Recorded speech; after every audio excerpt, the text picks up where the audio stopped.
For those of you who are unaware and just having fun with a new game that is taking the country by storm, you need to know that your enjoyment is very problematic. Not only is it racist, but it's sexist and ableist too. Women being hit on by nerdy guys in Ash cosplay while roaming the streets. Black Pokemon trainers gunned down by the police in cold blood over that elusive Charizard. And poor little wheelchair Susie, forced to sit at home while the lot of you frolic in the streets with your Pikachus and Squirtles, with nary a Pokemon to call her own. Have you no shame? Where are your hearts, man? There are underprivileged members of society suffering, all because you cannot contain your love of these little pocket monsters. Okay, in all seriousness, the lengths at which these websites are going in order to demonize a harmless mobile game is crazier than a rabid rattata.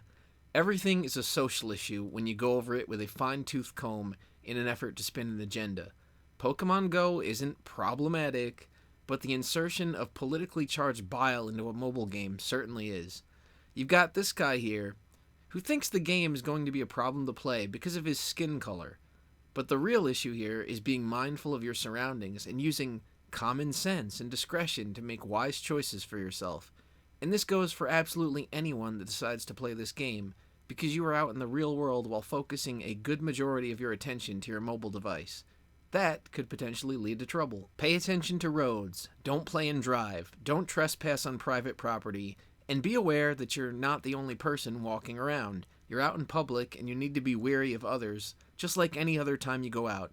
It's hard to believe this is something that even has to be said. When you look at everything from a political and/or identity-based lens, the world becomes a lot less about enjoying life and more about finding your issues even in places they don't exist. Next, we have this woman here that thinks everyone should accommodate her mental health issues, even though strangers have absolutely no way of knowing that she has one. She claims to suffer from social anxiety, so she doesn't want to be approached by people she doesn't know. Here's the problem with that. You're out in a public place. If you don't want to be around people, remove yourself from the area. The rest of the world doesn't exist to cater to you. This game is what some would refer to as a cultural phenomenon. There are so many people into Pokemon, and people love to discuss their interests with others. If someone sees you playing a game they enjoy out in public, they might want to discuss it with you as an icebreaker to meet someone new. If you don't talk to strangers, how the hell did you make the friends you have? At some point in your life, they were strangers. Now, of course, you're not obligated to discuss anything with anyone, but you could just say, hey, excuse me, I'm not interested, instead of expecting the rest of society to bow down to your needs. There's also the fact that she's targeting guys, telling them not to hit on her. For starters, this is assuming that every male that wants to talk to her is in fact doing it because they want to hit on her. Perhaps they just want to meet someone new. And even if they were, as she puts it, hitting on her, this is one of many ways people meet and form relationships. But you know, how dare a man talk to a woman he observes has a common interest with him? This is clearly the work of the patriarchy and not at all the way in which people form relationships based on common interests. And last, but not least, we have these lovely individuals trying to paint the game as some sort of ableist conspiracy to make disabled people feel bad. I'm fairly certain most disabled people are used to their limitations by now. Would a disabled person who is a fan of Pokemon be disappointed by this game? Absolutely. It's natural to be disappointed by something you'd like to do and for whatever reason can't, but that's hardly limited to being disabled. Why in particular would they highlight this game? We all know the answer is for clicks, but by this line of reasoning, does that mean people that don't have disabilities have to stop doing things they enjoy or just activities that they are able to do simply by extension of the fact that they're not disabled, just so no one else ever has to feel bad?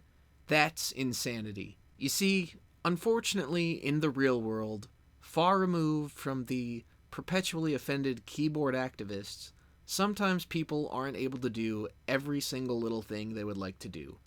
The existence of this game isn't a slight against those who cannot take part in it. It's simply another way for fans of the franchise to enjoy it. You can't complain that everything doesn't cater to your needs, and they are under no obligation to do so. Besides, being in a wheelchair wouldn't even completely prevent you from playing. It might limit some of the areas you can access, but if you truly desire to do it, you can. Man, someone should really tell all those disabled athletes they can't follow their dreams because sports weren't invented with the disabled in mind. At the end of the day, it's a game. Some people will love it, some people will hate it, some will have no interest, and others won't be able to play it for whatever reason. Maybe they're not privileged enough to have a fully functioning smartphone. Good lord, this game is discriminating against the poor, too. It doesn't matter, it's for entertainment and nothing more. If you want to talk about issues, let's focus on the real issue at hand. It's just one more thing for people from all walks of life to never shut the hell up about. I'm the only one who can save myself. I'll never forget someone. All I wanna be is mine. Pokemon Go. More like Pokemon Go Away. Am I right? Guys? Hello? Anybody? Oh. Okay.